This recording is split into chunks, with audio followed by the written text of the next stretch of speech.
Welcome to our exploration of a profoundly important topic, grief and depression. These emotions are universal experiences that can feel isolating and overwhelming for many of us. Understanding how to cope with these feelings is crucial for our emotional and psychological well-being.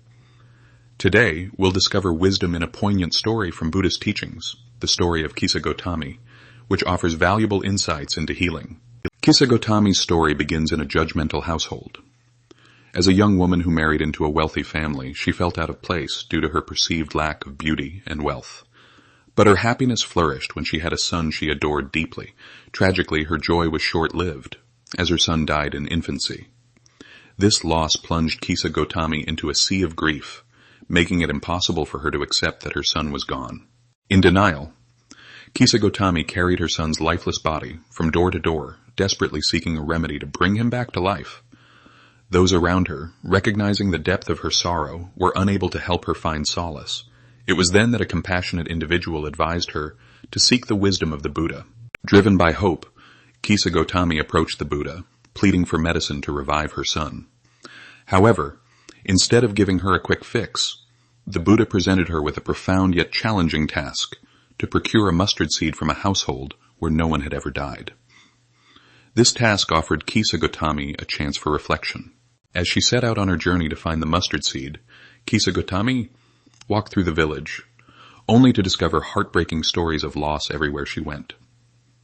Each household revealed instances of parents grieving for children lost, friends mourning friends, and families facing the inevitability of death.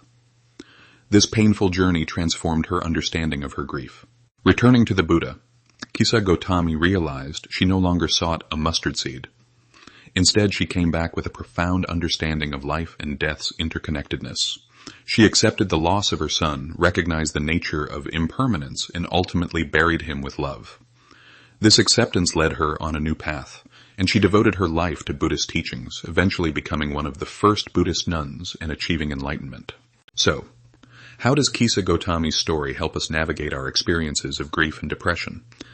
It provides invaluable insights grounded in key Buddhist teachings. First, we learn about impermanence, or anicca. Life constantly changes, and all beings experience loss.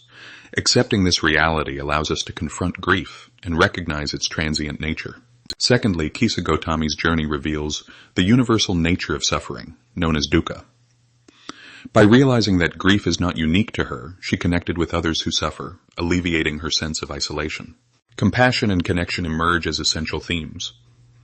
Grief initially isolates us, but as Kisa Gotami meets others who have dealt with death, she shares in the common human experience of suffering, fostering compassion both for herself and others. Acceptance is another important lesson from her story. Kisa Gotami learns to accept her sorrow, which doesn't mean she forgets her love for her son. Rather, she acknowledges that sorrow is a part of life. This acceptance creates a pathway toward healing. Lastly, Kisa Gotami's journey encourages mindfulness and present moment awareness. As she listens to others' stories, she broadens her perspective, aligning with Buddhist practices that emphasize being present and aware of our thoughts and feelings. Additionally, Buddhist teachings remind us of the importance of letting go of attachments and fostering self-compassion during our grieving process. It's crucial to acknowledge our grief instead of suppressing it, allowing us to heal. In conclusion, the story of Kisa Gotami illuminates powerful insights for navigating grief and depression through an understanding of Buddhist teachings. By embracing the reality of impermanence, acknowledging our shared suffering, and cultivating compassion, we can transform our grief from a burden into an integral part of our life journey. Ultimately, learning to live with our grief, rather than seeking to eliminate it, opens the door to healing and the possibility of finding peace amid sorrow. Thank you for joining us in exploring this profound journey toward understanding and compassion.